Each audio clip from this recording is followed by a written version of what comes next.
Despite these managers leaning so heavily on AI, the employees were saying that their managers still seemed like almost more burnt out and overloaded. The higher up in a company somebody is, I think the more susceptible they are to hype, where they feel like, oh, here's something new, it's trendy, it's buzzy, it's hot, we've got to use it. I don't know how, but surely my employees will figure out how to do it in a great way and make me look good. To me, AI is a worker issue. It's always been a workplace issue, first and foremost. What is your attitude or stance on AI? I wrote a piece for Slate recently. It was titled, "Bosses Are Becoming Worse at Their Jobs. The Reason Why is Obvious." Actually, I wrote it because a friend of mine who is also in media was like, this is happening to me. I can't write it. I need you to write it, because obviously she didn't want her name on it. But it was not the first person who just sort of in my orbit had brought this up, which is that their managers or just their job in general is all in on AI and really like pushing it, using it for so many things, but that they are weirdly like having now a harder time at work because they're having to either like parse through long ChatGPT like comments that are sent to them, or like they have a simple question for their manager, but their manager won't answer it. They'll just be like, ask ChatGPT. Someone I spoke to for the piece described it as, quote, they are getting cavities in their brains, in reference to managers. Laura, you gave us a taste of this up top, but just to lay it all out before we go any further, I mean, to me, AI is a worker issue. It's always been a workplace issue, first and foremost. What is your attitude or stance on AI?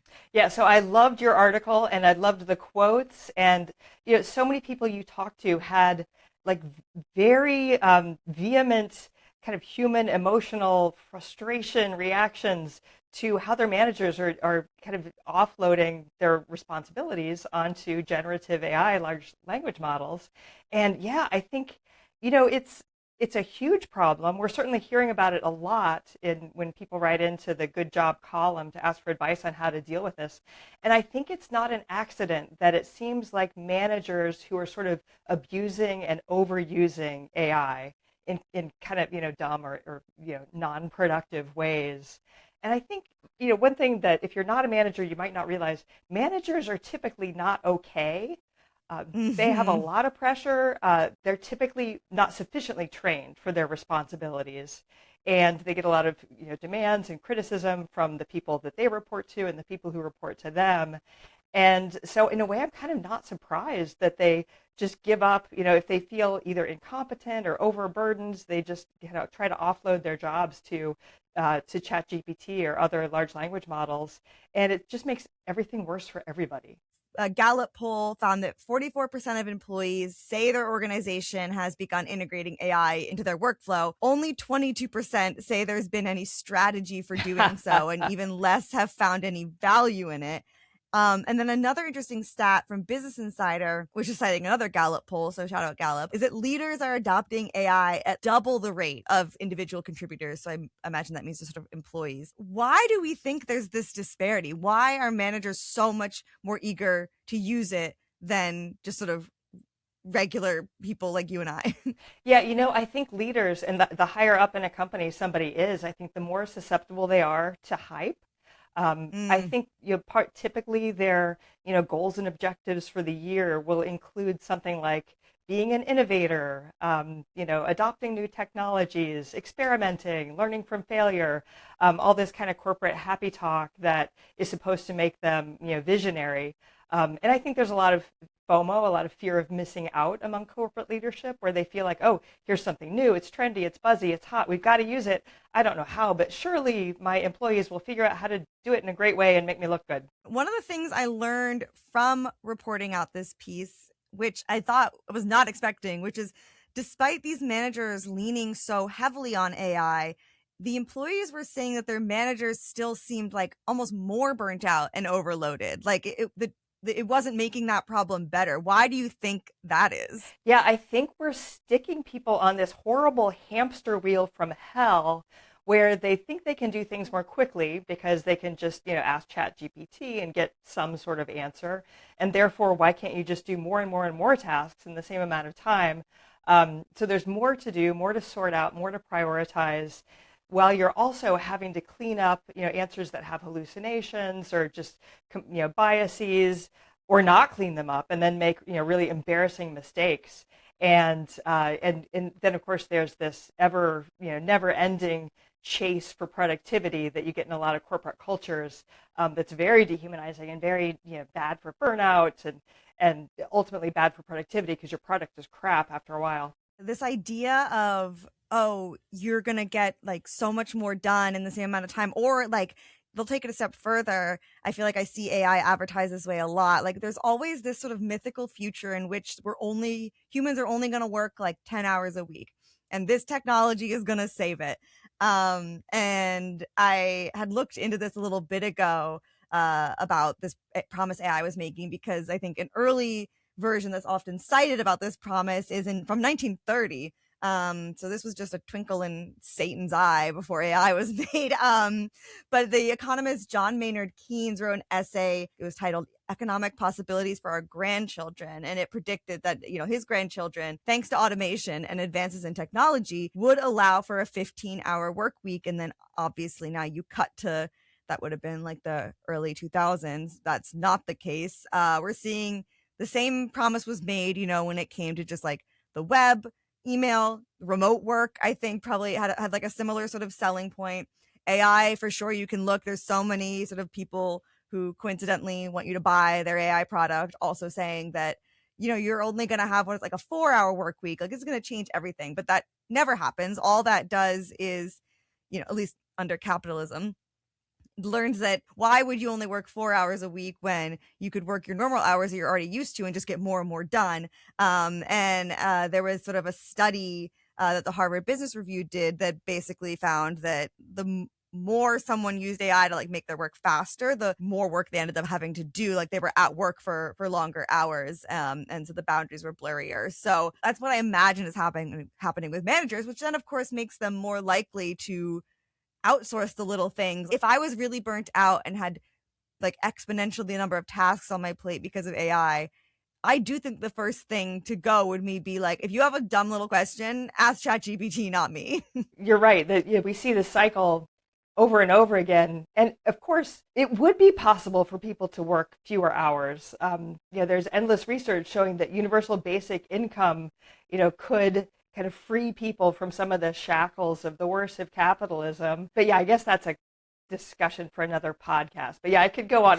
No, I literally was almost like, not to get too far into this territory, but capitalism. Yeah.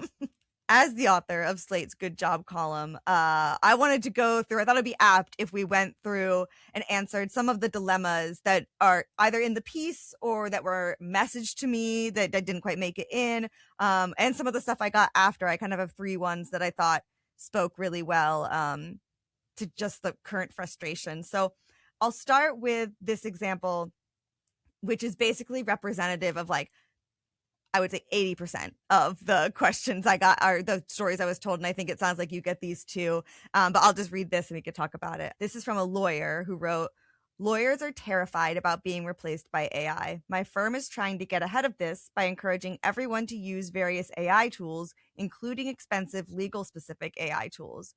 My boss is very pro-AI for strategy. If I come to him with a question or asking his opinion on something, he'll ask me to, quote, run it through AI first. It absolutely takes me more time to attempt to extract a useful answer from AI than it would take for him to just give me a 2-minute answer to whatever I'm asking him to weigh in on." And so the broader issue of this is that employees who want to talk to their manager and keep getting passed off to AI. And what's hard about this in general is it involves, if you're an employee, there's a power imbalance where you probably feel like you can't be like, stop doing that. But what are your thoughts on someone navigating this specific frustration of like the manager seems like they will not personally engage with these employees' questions anymore? I feel so bad for these people. It's just maddening. And I think, in this specific example highlights one of the pressures that I think are on managers, which is that a lot of them, especially higher in leadership, have invested a lot of money in various AI programs. And so they feel like they need to justify the existence of this program, justify the investment. What's the return on investment for paying for this, hyped, over-promising program? And so that's a little bit of the motivation for saying, oh, why don't we use our AI? But yeah, just the lack of respect for not answering your direct reports questions. I've done a lot of management trainings, as a trainer, as a trainee, and like not listening to people is always one of the top descriptors of bad managers. Like it's just you just got to listen. You got to listen and respond. And it's really scary that AI is letting so many managers off the hook for this, really fundamental responsibility. Well, the point you made about the contracts is something that actually came up in our meeting today, just when we were getting ahead of the episode, which is like something that could be happening behind the scenes where, like, to us, it looks like this manager just of their own accord or just of their own free will is passing things off, but perhaps there's like pressure from above to, like, maybe there is a contract with AI, or they're paying for probably these models to be integrated into their workflow, and they need people to use them to justify it, which has been like a case in the past, like I know with like using tablets in school, like the introduction of technology maybe looks like it's happening by organically, but sometimes there are these relationships. I don't know, I feel like how I would approach this if this was happening uh is just commit to a more like regular one-on-one check-in, like something that forces the person to be in an actual human conversation with me.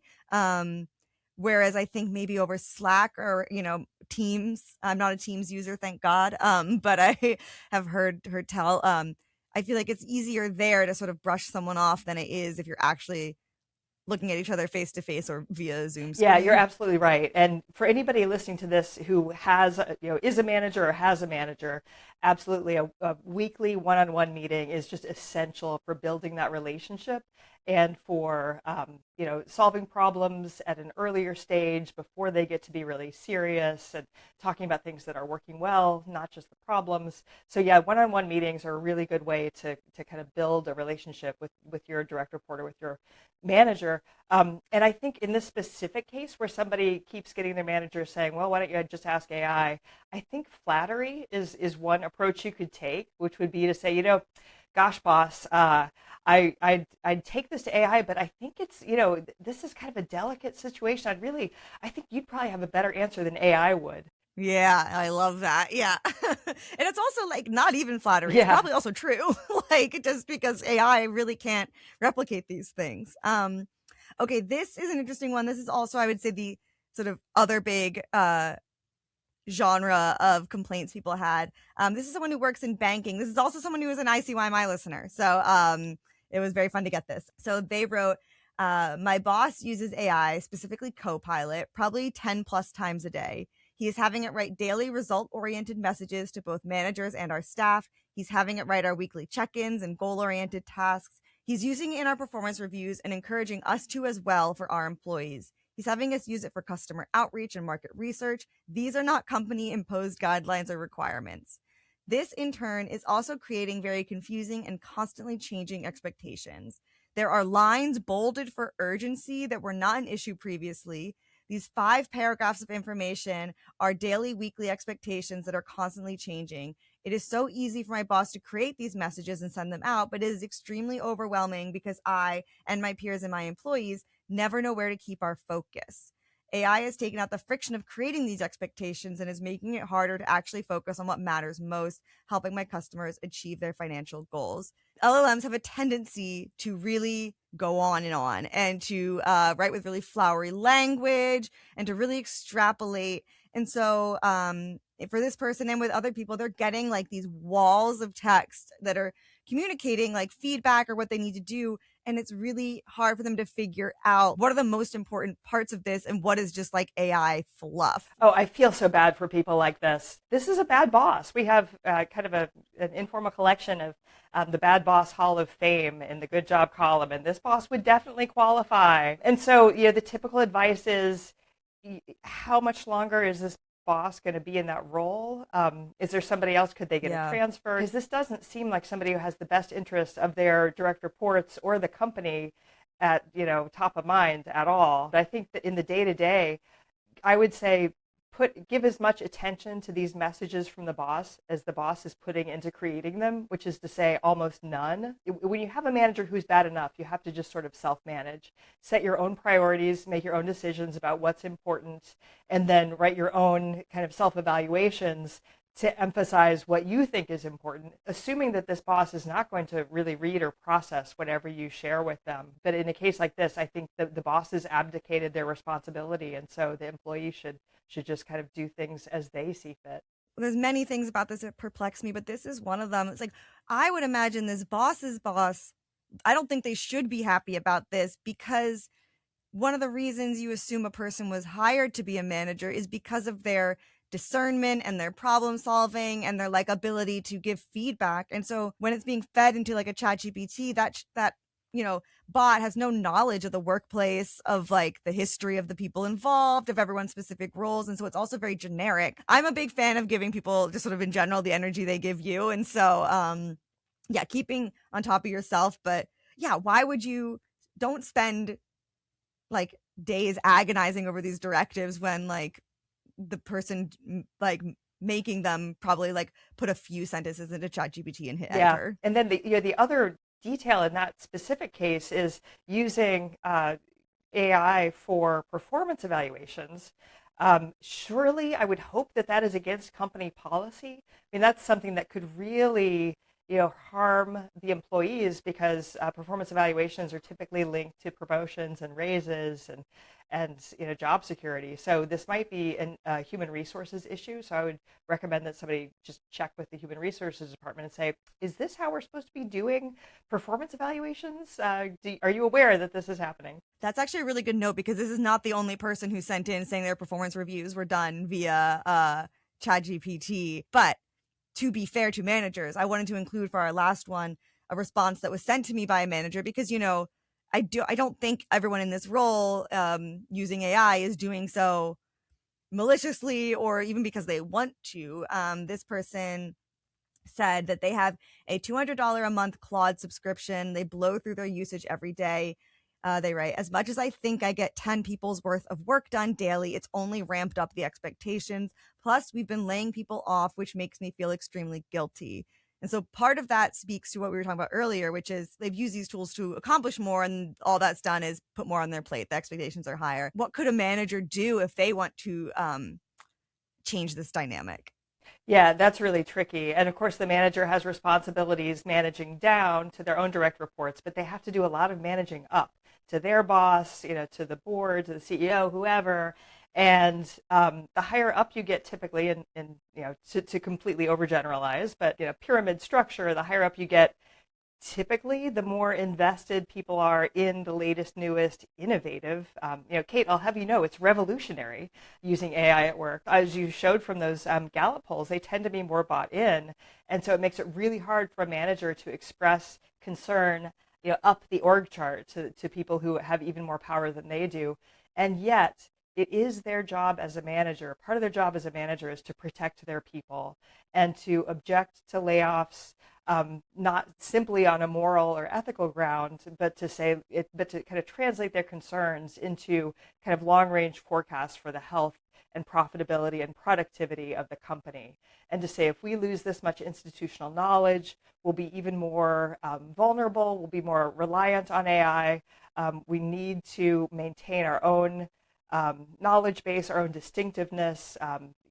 What can we offer clients that sets us apart from other companies that are strictly using AI? And that's our people, and we need to continue developing their careers and keeping them, and not just try to replace people with AI, even though it can be a short-term kind of fake improvement to the bottom line. So that's a hard case to make, and it puts their own jobs in jeopardy, because they're being judged on how well they can innovate as well. But I think it's really important for people to use their social capital and to use their positions to try and make a workplace better, even if it's not something that the CEO might agree with. Yeah, the thing that comes to mind for me, and again, I'm not a manager, so I know the stakes are different, but when I was feeling very overworked in one of my jobs, so I was, venting with a coworker, and one of the things that she said is like, you have to just be bad at it, because you keep doing it all and you keep delivering and like I can tell people that I'm really stressed and this is like hurting my quality of life, but like all that they really see is that I'm doing what they're asking, and like they don't see the reason to give me help because I'm doing it fine on my own. And that was like the hardest advice to take, because it was like you basically have to be bad. Like you can't just keep telling them it's too much and you're overworked. It has to be too much. Like you have to be able to not deliver. And it was really went against all my instincts, but you really do. Otherwise, they don't have any incentive. And I know that's again not a manager, so I don't have people accountable to me. But like sometimes making a bad situation work only like normalizes it a little bit. Oh yeah, that is such an important insight. And thanks to your friend, that was really well said. And thanks to you for sharing that. That's great advice. And that's one thing managers can do too, like thinking about managing up. It is their job to say, okay, now which things can we sunset? Which can we stop doing so much of? How can we prioritize and kind of let some of our other tasks that are less relevant, let them go. And it's hard to stop doing something. It's really hard to do that. And another thing that I think managers can do to advocate for their teams and to kind of push back against the overuse of AI is to always frame things in terms of experiments, because that's another kind of buzzword that a lot of companies, they say innovate, but they also say experiment. And part of experimenting is knowing when something didn't work as expected or didn't work as well as expected. And so what a middle manager can do to their upper management is to say, great idea. We tried this AI. We did it. We spent 6 weeks and ran the experiment, and gosh, I thought it would work. Really appreciate you giving us the opportunity to run the experiment. Turns out there were all these side effects, so why don't we try something different? So they're not just saying no to their upper management, but saying, gosh, boss, appreciate the chance to test this out, and now let's try the next thing, which is not firing people.